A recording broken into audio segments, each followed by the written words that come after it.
প্রতীক্ষার অবসান ঘটিয়ে অবশেষে এলএইচবি কোচ চালু হলো রাধিকাপুর এক্সপ্রেসে।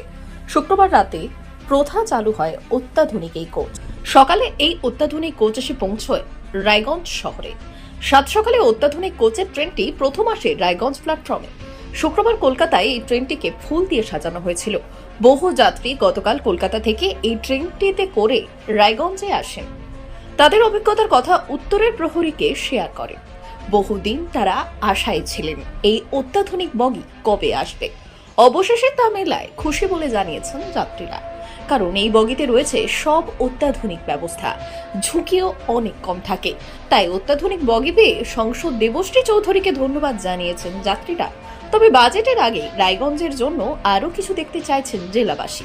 এই জেলার বাসিন্দারা চাইছেন বাজেটে আরও কয়েকটি ট্রেন দিক কেন্দ্রীয় সরকার, বিশেষ করে রায়গঞ্জ থেকে দিল্লিগামী ট্রেন। রায়গঞ্জের সাংসদ মাননীয়া দেবশ্রী চৌধুরী মহাশয়ের প্রচেষ্টায় রেলমন্ত্রীর সঙ্গে বারংবার যোগাযোগের মাধ্যমে কলকাতা থেকে রাধিকাপুরের নতুন ট্রেনের শুভ সূচনা হলো।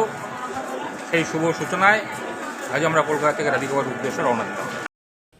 ব্যুরো রিপোর্ট, উত্তরের প্রহরী।